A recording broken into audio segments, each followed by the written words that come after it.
パラサイトという韓国映画を覚えてますか？半地下に住む家族の人生をグロテスクに描いたあの作品はアカデミー賞を含む約30の国際映画賞を総なめしました。あれは2019年の話です。ところがたった5年後の韓国で韓国映画は消滅する、そんな言葉が語られています。あの勢いはどこへ行ったのとなりますよね。この動画では今韓国映画に何が起きているのか、なぜ韓国は映画を手放す選択をしているのか、そして日本が大切にすべき価値とは何かを解説していきます。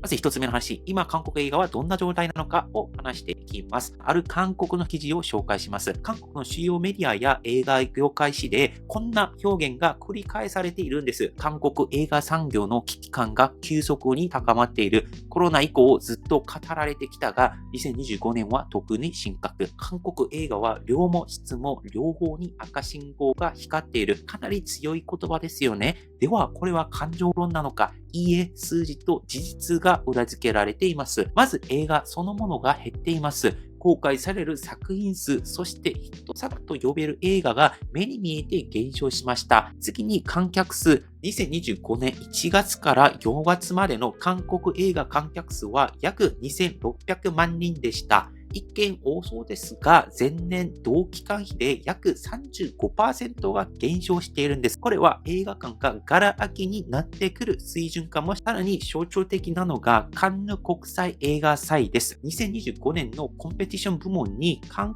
国の長編映画は一本も選ばれませんでした。パラサイトで勢いをつけた韓国映画が会場にいるだけの存在になったという現実です。そして制作現場では投資が止まり、作品が減る、ヒットが出ない、さらに投資が減るという典型的な悪循環に入っています。決めつけは国内映画館チェーン2位、3位のロッテシネマというところとメガボックスという映画館会社があるんですけれども、合併を検討しているというニュースです。これは成長戦略にも見えますが、生き残るための選択だと思います。次に2番目、なぜここまで一気に崩れたのかという話をします。理由は一つではありません。構造の問題です。メディア分析家のチョ・ヨンシン博士はこう言います。コロナ期に10代、20代を過ごしてきた世代は、最初からネットフリックスが当たり前。映画館という空間自体がむしろ不便でなれない存在になった。実際家には50インチ、60インチの大型テレビ、外ではスマホで倍速視聴、わざわざ映画館に行く理由が消えていきました。評論家のチョン・ドクヒョン氏は、さらに韓国特有の構造を指摘します。韓国は映画館チェーンと制作会社が強く結びついた系列構造、観客が減ると投資、制作、公開が一気になくなるということです。決定打はネットフリックスみたいな会社ですよね。コロナ禍で巨額の制作費を投下し、ヨン・サンホという韓国で有名な監督をはじめ、多くのスター監督が映画館ではなくネットフリックス系へ移動しました。その結果、韓国映画は今、人、金、観客すべてを同時に失っている状態なのです。次、2番目の話します。なぜ韓国は映画を手放したのかということです。結論から言うと、韓国は映画を守れなかったというよりかは、意図的に手放したのかもしれません。まず一つ目、韓国は選択と集中で生きてきた国ということを話したいと思います。韓国という国はですね、1950年ぐらいから一貫しているような気がします。儲かるところに国も企業も人も一気に集まるということです。その象徴がイカゲームですね。制作費は約25億円。それが世界94カ国で視聴ランキング1位をして、ネットフリックスにもたらした経済効果は約1000億円規模と言われています。日本の若者で言えば、韓国の恋愛リアリティ番組、脱出、鳥島みたいな番組が大人気になっています。だから、世界で売れる、翻訳しやすい、短期間で回収できる、このように需要が爆発している場所は映画館というよりかはネットフリックス系だったんですね。だから韓国ではここで稼がなきゃいけないという空気が一気に形成されました。二つ目の話、それで成長してきた国だから捨てられるという話もしたいと思います。このように思った方いるかもしれません。でもなんで今まで大事にしてきた映画をこんなにあっさりと思いますよね。理由はシンプルで、韓国は捨てることで成長してきた国だからかもしれません。韓国は天然資源があんままりなく、長い伝統文化の蓄積というのも、他の国に比べたら、限定的。朝鮮戦争とかでも全部なくなったりしたからですね。で、技術力とかも、基本は、韓国で作って世界に発信するというよりかは、アメリカ、中国、日本みたいな、先進国でやっていることを、追いついて、そこから加速する形が多いですね。で、日本と中国という強い国家に挟まれているから、競争というのは常に生存戦争です。で、象徴的なのはサムスン電子ですよね。世界レベルの韓国企業でさえ40代、50代になれば退職を求められるケースも珍しくありません。だから韓国では勝てそうな分野があればすぐ入る。勝てなかったらもう即引く。これが合理的な判断なんですね。次話したいのは、それを悪いと思わない文化があるということです。これが日本とちょっと違います。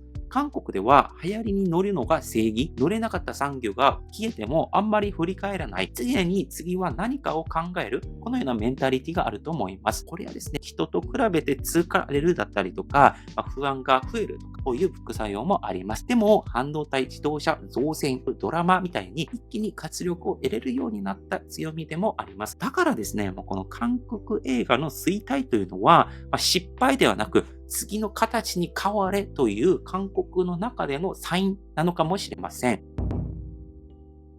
3番目、日本の話したいと思います。日本のオタク文化、職人文化をどうか手放さないでほしいっていうことを、この話でちょっと思いました。で、ここまで韓国の話をしてきたんですけれども、その対極にいるのが日本だと強く感じます。まず日本ですね、流行りに全振りしない国ですよね。そこまで敏感じゃない。これ、今のままでも別に問題あるわけじゃないよね。そう思ったら簡単にやめません。商店街を歩けば30年、50年、下手したら100年近く、例えば同じ和菓子だけを作り続けている店が普通にありますよね。これ、韓国だったらどうなるか。おそらくですね、今、10円パンが流行っているらしいよってなると、内装を変える、メニュー変える、名前も変える、そういう判断が合理的とされます。韓国という環境だったから、そっちの方が合っているかもしれません。でも、日本は続けることそのものを価値にしているかもしれません。次話したいことはですね、日本はオタク文化で世界に勝っているという話です。なぜ日本は今も世界的ヒットを出せるのか、理由はシンプルで、一つのものを異常なほどコツコツやるからだと思っています。漫画を例をするとですね、世界全体ではもうピークは過ぎたと言われる分野です。でも日本は積み重ねをやめなかったと思います。その結果が、ザ・ファースト・スラムダンクとか、鬼滅の刃だったりとか、呪術回転だと思うんですね。これ一発屋じゃなくて、もう10年、20年、30年という、時間の蓄積が爆発したものだと思います。歌舞伎も同じで、古い、分かれないと言われながらも消滅することはなかった。その積み重ねの先に生まれたのが、歌舞伎役者の人生を描いた映画、国宝でしたよね。韓国人の僕でさえ人生で数えられる名作レベルでした。自己主張が激しいわけではない。静かである。ある日静かにでも確実に花が咲く。桜が咲くみたいな、それが日本の文化の強さだと思います。次話したいことですね。日本には日本の戦いがあるということで、韓国のやり方は早い、鋭い合理主義だと思います。でも日本のやり方はコツコツ地味、硬くて強いだと思いますね。映画だけじゃありません。コンビニ、100円寿司、カラオケボックス、どれも日本が地の滲むほどの改善を積み重ねてきた産業だと思います。例えば、はま寿司さん、安く魚を仕入れ、安く運び、衛生的に調理し、あなたの家の近くで食べられるようにすること。これ当たり前じゃないです。だって他国で同じことをやろうとすると、100円寿司とかできなくて、多分300円、400円寿司になると思います。